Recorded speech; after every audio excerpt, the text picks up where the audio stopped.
आज Doubtnut app download करें। Doubtnut पर अपने सभी गणित, रसायन विज्ञान, भौतिक विज्ञान और जीव विज्ञान के डाउट्स का करो सफाया। बस प्रश्न की फोटो खींचो, एक ही प्रश्न को क्रॉप करो और तुरंत वीडियो सोल्यूशन पाओ। अभी डाउनलोड करें। इस प्रश्न में हमें दिया है कि किसी समबाहु त्रिभुज की भुजा 20 सेंटीमीटर है। इसके दो कोनों पर +3 नैनो कूलाम के समान बिंदु आवेश रखे गए हैं। किसी +1 नैनो कूलाम के परीक्षण आवेश को अनंत दूरी से त्रिभुज के तीसरे कोने तक लाने में किया गया कार्य कितना होगा, ये हमें बताना है। तो इस क्वेश्चन में हमें क्या ज्ञात करना है कि किया गया कार्य W हमें निकालना है। क्वेश्चन में दिया गया है कोई भी समबाहु त्रिभुज, इसकी भुजा क्या है, मान लेते हैं उसकी समबाहु त्रिभुज की भुजा क्या है 20 सेंटीमीटर। इसको हम कन्वर्ट कर देंगे तो आ जाएगा 0.20 मीटर में आ जाएगा। और क्वेश्चन में क्या दिया है कि इसके दो कोनों पर हमारे पास जो आवेश है +3 नैनो कूलाम है। तो जो आवेश इसके दो कोनों पे है +3 नैनो कूलाम क्वेश्चन में दिया है, और बिंदु पे समान आवेश की दूरी पे रखे गए हैं। जो आवेश है हमारे इस त्रिभुज के तीनों कोनों पे रखे गए हैं। तथा क्वेश्चन में दिया है कि किसी +1 नैनो कूलाम के परीक्षण को आवेश के अनंत दूरी से त्रिभुज के तीसरे कोने तक लाने में किया गया कार्य कितना होगा। तो हमारे पास दो आवेश, अगर इसका हम डायग्राम देखें तो कुछ इस तरह से बनेगा। तो हमने एक त्रिभुज बना लिया। अब क्वेश्चन में दिया है कि समबाहु त्रिभुज की भुजा 20 सेंटीमीटर, इसकी भुजा हम मान लेते हैं, जो लंबाई है 20 सेंटीमीटर, इसको मीटर में क्या होगा 0.2 मीटर हो जाएगा। इसके दो कोनों पर +3 नैनो कूलाम के समान बिंदु आवेश रखे हैं। जो हमारा ये दो कोने मान लेते हैं A और B पे +3 नैनो कूलाम के मान लेते हैं Q1। जो हमारा Q है उसकी वैल्यू क्या हो जाएगी, जो A कोने पे रखी है 3 × 10⁻⁹ कूलम, क्योंकि क्वेश्चन में क्या है नैनो कूलाम है। B पे भी क्या चार्ज रखा है, QB जो भी है उसकी वैल्यू है 3 × 10⁻⁹ कूलम, इस पे भी है। बिंदु C पे हमें क्या क्वेश्चन में कहा जा रहा है, किसी +1 नैनो कूलाम के परीक्षण आवेश को अनंत दूरी से त्रिभुज के तीसरे कोने तक लाने में किया गया कार्य कितना हो जाएगा। तो जैसा कि हमें पता है इस कोई भी अनंत क्या है, एक +1 नैनो कूलाम का चार्ज यहाँ रखा हुआ है +1 नैनो कूलम का, और अभी ये कहाँ पे है, ये हमारा अनंत पे है। तो अनंत पे हमें पता है कि जो विभव होता है भी अनंत पे क्या होता है, शून्य होता है।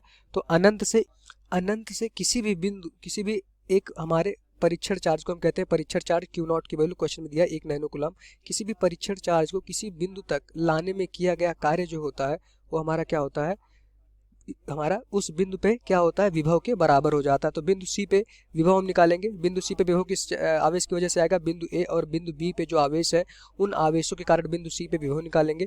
और वो विभव हमारा क्या होगा कि जो अनंत से किसी भी परीक्षण चार्ज को लाने में, जो बिंदु C तक लाने में किया गया कार्य होगा उस विभव के बराबर हो जाएगा। तो जो हमारा फार्मूला होता है विभव एट C पे देखेंगे किसके बराबर हो जाएगा, अनंत से कि बिंदु C तक लाने में किसी भी परीक्षण चार्ज को जो भी काम करना पड़ता है, ये हमारा फार्मूला होता है। चूंकि अनंत से लाएंगे तो हमारा वर्क डन क्या हो जाएगा, ऋणात्मक होता है। तो ये हमारा फार्मूला होता है, इसको हमेशा याद रखिएगा। किसी भी बिंदु तक किसी भी परीक्षण चार्ज को लाने में किया गया जो कार्य होता है उसका ये फॉर्मूला होता है। तो किया गया कार्य अनंत से बिंदु C तक लाने में, अनंत से हम ला रहे हैं बिंदु C तक, कौन परीक्षण चार्ज क्या है हमारा Q0। तो उसका जो रेशियो होता है हमारा बिंदु, जिस बिंदु पे लाते हैं उस बिंदु पे विभव के बराबर हो जाता है। तो यहाँ से हम देखेंगे बिंदु C पर पहले हमें विभव निकालना पड़ेगा।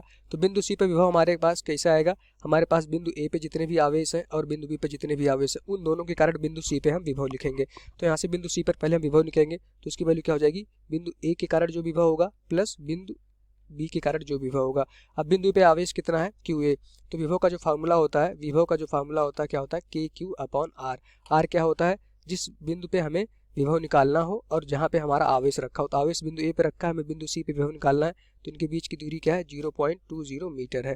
तो R क्या होता है, उन दोनों के बीच की दूरी। तो यहाँ से VA की वैल्यू निकालेंगे तो Q की वैल्यू क्या है, QA अपॉन में R की वैल्यू क्या हो जाएगी, उनके बीच की दूरी। तो ये हो जाएगा क्वेश्चन में दिया 0.20 मीटर, प्लस VB की वैल्यू देखेंगे K × QB हमारा आवेश है, तथा B और C के बीच की दूरी, B और C के बीच की दूरी क्या है 0.20 मीटर है, क्योंकि ये समबाहु त्रिभुज है। तो यहाँ से देखेंगे 0.20 मीटर आ जाएगा।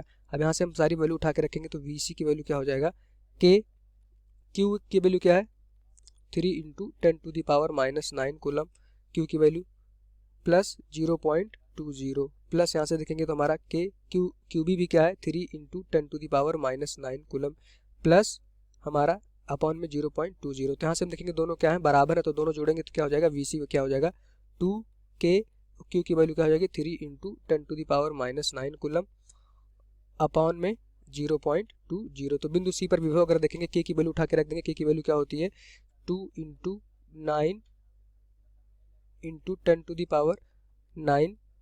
× 3 × 10⁻⁹ अपॉन में क्या होता है, के की वैल्यू क्या होती है 9 इंटू 10⁻9, तो यहाँ से देखेंगे 0.20, तो यहाँ 10⁻9 से 10⁻−9 कट जाएगा, तो यहाँ से हमारे पास क्या बनेगा 9 VC की वैल्यू आ जाएगी 18, 9 दूनी 18, 54 डिवाइडेड बाई 0.20। तो यहाँ से अगर हम देखेंगे कि हमारा जो VC आएगा बिंदु C पर हमारा विभव आ जाएगा, उसकी वैल्यू क्या हो जाएगी, तो यहाँ से देखेंगे हमारा जो विभव आ जाएगा 270, इसका जो मात्रक हो जाएगा होगा 270 वोल्ट। तो हमने क्या किया, बिंदु C पर विभव निकाल लिया। बिंदु C पर विभव किसके कारण निकाला, बिंदु A और बिंदु B पर रखे आवेश के कारण बिंदु C पर विभव निकाल लिया। अब जैसा कि हमें पता है कि किसी भी बिंदु C पर, बिंदु C है पता है, अब इस पर अगर हमें विभव VC पता है और यहाँ से अनंत से किसी भी एक परीक्षण चार्ज Q0 को बिंदु C की तरफ लाएं, तो किया गया जो कार्य होता है क्या होता है, किया गया कार्य जो भी फार्मूला हम ऊपर लिख चुके हैं, अनंत से बिंदु C तक लाने में किया गया कार्य, किसी भी परीक्षण चार्ज Q0 को हमारे क्या है आवेश है अनंत पे रखा, उसको बिंदु C तक लाना है, तो जो भी किया गया कार्य होगा बिंदु C तक लाने में वो हमारा किसके बराबर हो जाएगा, बिंदु C पर विभव के बराबर हो जाएगा। अच्छा, बिंदु C पर विभव कैसे आएगा, कोई भी अब मान लेते हैं यहाँ पे आवेश क्या है Q है, वहाँ से R दूरी पर रखा है, तो इस आवेश के कारण बिंदु C पर हम विभव निकाल लेंगे, और इस आवेश के कारण बिंदु C पर विभव क्या हो जाएगा, अभी शून्य हो जाएगा, क्योंकि अनंत पे विभव हमेशा क्या रहता है, शून्य रहता है। तो यहाँ से देखेंगे कि जो भी हमारा विभव आएगा बिंदु C पर इस आवेश के कारण आएगा, जो हमारा बिंदु C से R दूरी पर रखा हुआ है। तो आवेश निकाल लेंगे, वो आवेश किसके बराबर हो जाएगा, अनंत से किसी भी परीक्षण चार्ज, कोई हमारा Q0 क्या है, परीक्षण चार्ज बिंदु C तक लाने में किए गए कार्य के बराबर हो जाएगा। तो किया गया कार्य क्या हो जाएगा, अनंत से बिंदु C तक लाने में VC इंटू Q0 के बराबर हो जाएगा। हमने VC निकाल लिया है, क्या है 270 वोल्ट, और Q0 की वैल्यू क्वेश्चन में क्या दिया है, Q0 की वैल्यू 1 नैनो कूलम, तो 1 इंटू 10⁻−9 कूलम आ जाएगा। तो यहाँ से हम किए गए कार्य की वैल्यू देखेंगे बिंदु C तक लाने में, तो यहाँ से उसकी वैल्यू क्या हो जाएगी 270 इंटू 10⁻−9 कूलम। तो इसको हम क्या लिख सकते हैं, वर्क डन जो आएगा वोल्ट कूलम होगा, क्योंकि ये क्या है वोल्ट है, ये हमारा क्या है कूलम में। तो यहाँ से देखेंगे 0.27 इंटू 10⁻6 वोल्ट कूलम। तो यहाँ से हम क्या लिख सकते हैं इसको, वर्क डन जो आ जाएगा 0.27 माइक्रो जूल। किया गया कार्य का मात्रक क्या होता है, जूल में होता है, 10⁻6 क्या हो जाता है माइक्रो। तो यहाँ से देखेंगे 0.27 इंटू 10⁻6, या इसको हम लिख सकते हैं 0.27 इंटू माइक्रो जूल, ये हमारा जो मात्रक आ जाएगा, क्योंकि एक माइक्रो उस कूलम में क्या होता है 10⁻6 कूलम होता है। तो यहाँ से हमने क्या किया, इसको माइक्रो जूल लिख दिया। तो जो हमारा आंसर हो जाएगा, किया गया कार्य किसके बराबर हो जाएगा, 0.27 माइक्रो जूल के बराबर हो जाएगा। यही इस क्वेश्चन का आंसर हो जाएगा। Thank you. कक्षा 6 से 12वीं से लेकर नीट, IIT, JEE वो एडवांस के लेवल तक 1 करोड़ से ज्यादा छात्रों का भरोसा। आज ही डाउनलोड करें डाउटनेट ऐप या व्हाट्सएप करें अपने सारे डाउट्स 8400 400 400 पर।